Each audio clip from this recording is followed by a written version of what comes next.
This is the third battle and the tiebreaker between Magma of the SITH clan commanding Tylis and Diplomatt of the Wolf clan commanding Rome. Schlacht von Rhouigion, the Battle of Rhouigion.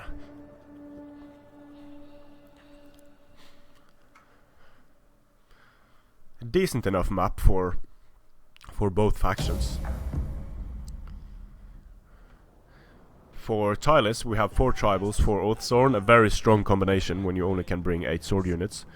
The general is a strategist, 2 raiding horsemen.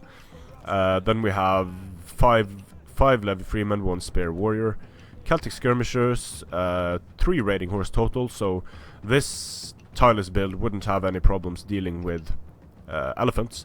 Moving into the forest early, moving out again, wanting to do some skirmishing.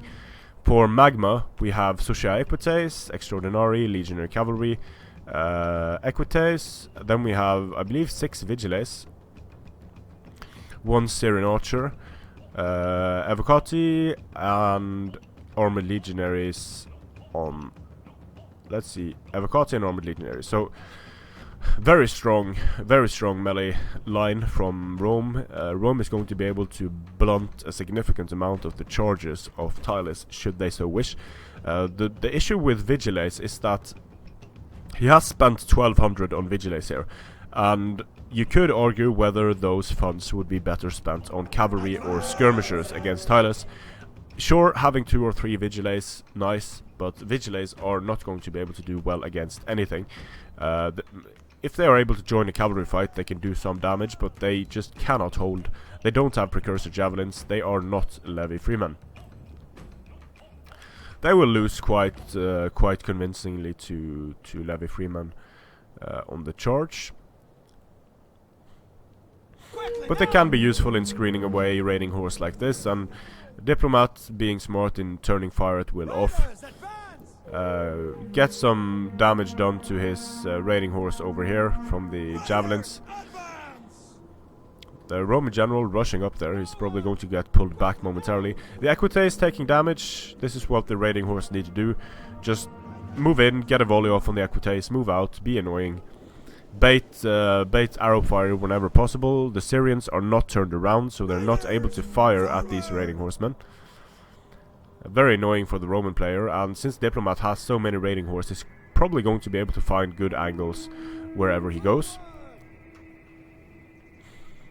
And if the cavalry of Rome is off the field, rear charges are potentially going to be very important for Rome in this engagement, because in a straight up engagement between these swords, it's no contest. The swords of Tylis are going to win.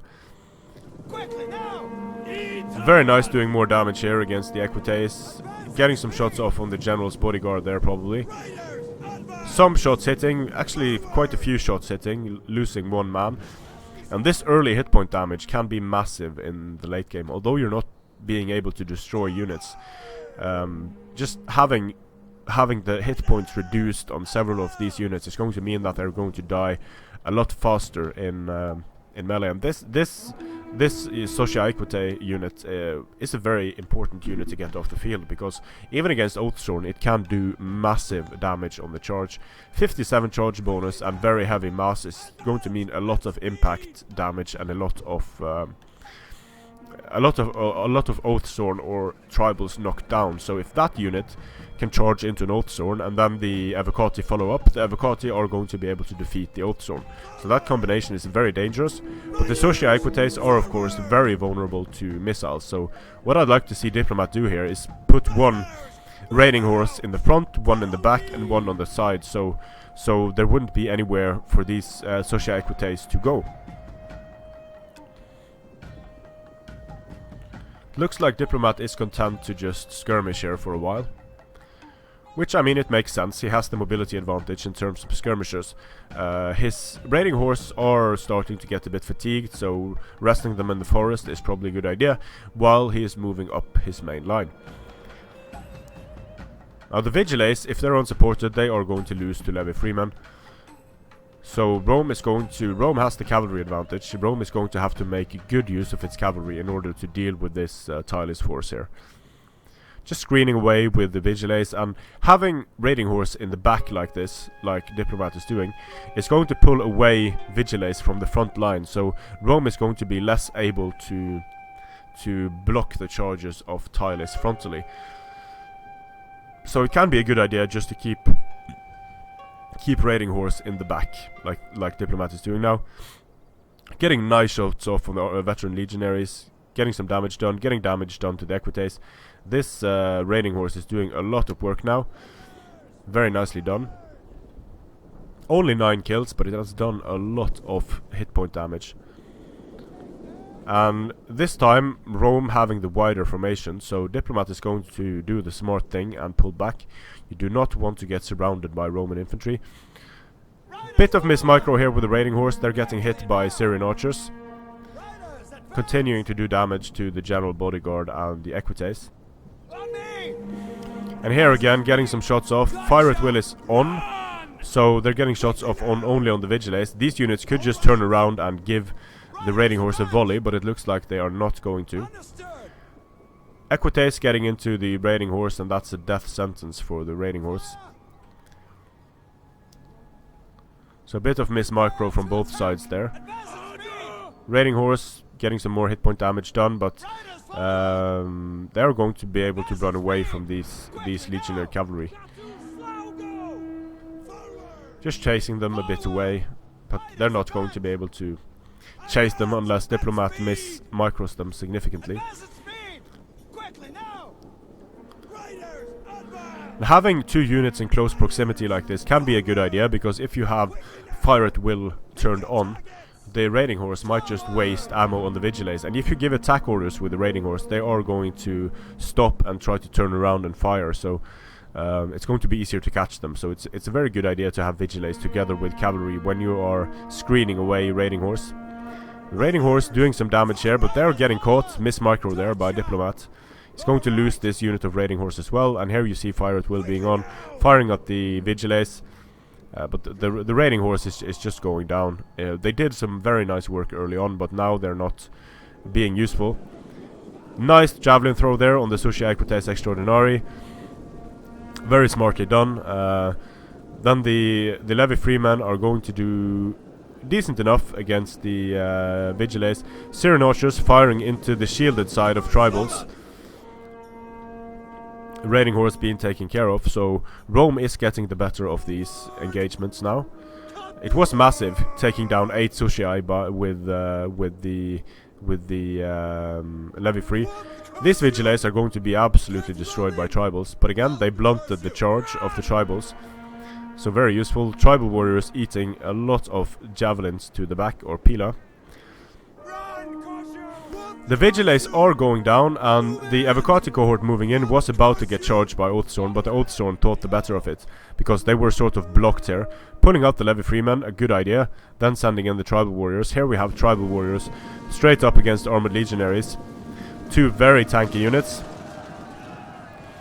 And in the grind out, the Armored Legionaries should be able to defeat the Tribal Warriors. Sushi Equites moving around the flanks.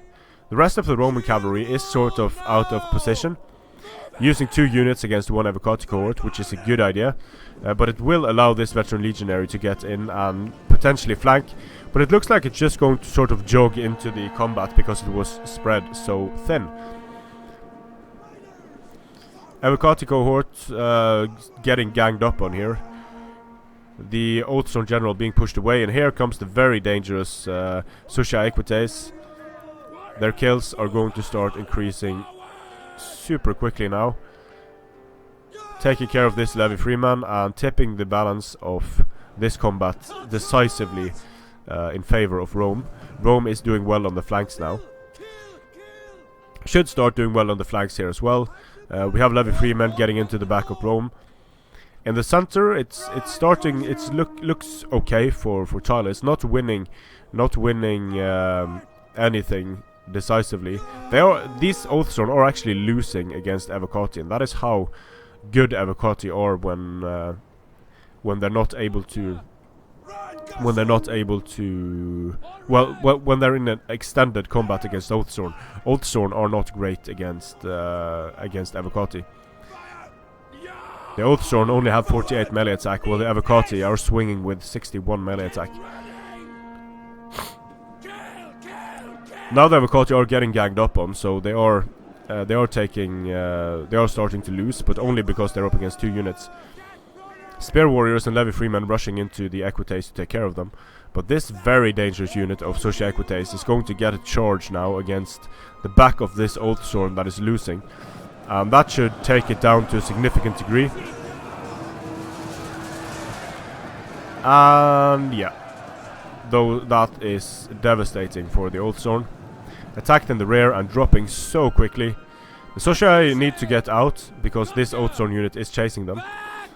These spear units also need to get out because, I mean, the Evocati is just going to absolutely destroy the spear units. And this tribal warrior doing very nice work here with the cavalry in breaking up these engagements.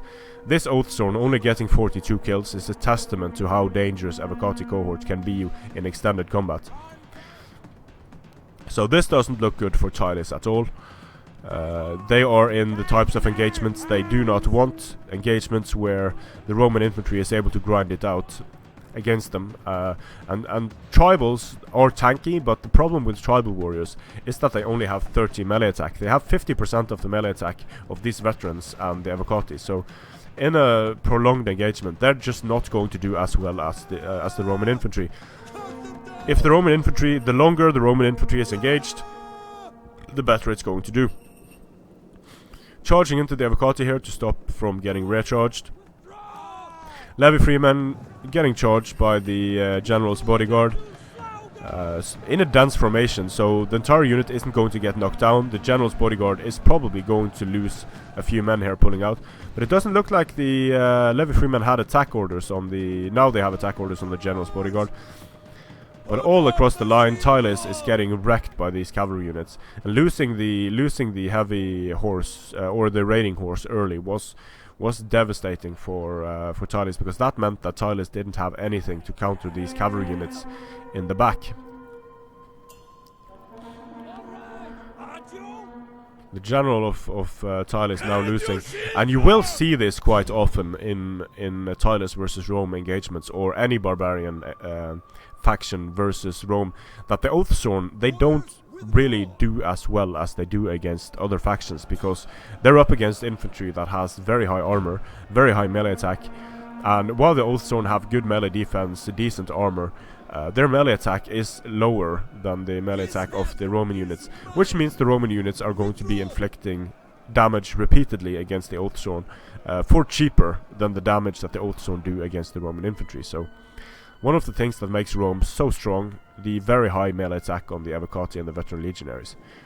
And of course the high morale and armor helps as well. So Tylis about to be broken here. And a costly enemy victory. So I messed up the names here. Diplomatt was commanding Rome, and Magma was commanding Tylis. Got a bit confused there. So Diplomatt was able to make good use of his Equites and his legionary cavalry. Very nice kills on this Equite unit. Even the Vigiles got some kills here, but the main killing power will of course be in the armored legionaries, the Evocati, and the veterans. And the infantry of Tylis in these grind out matches just completely outclassed. Magma did a good job with his raiding horsemen early on, but in the end they got caught by Diplomatt, and Diplomatt advances to the next round in the blue tournament. Strength and honor.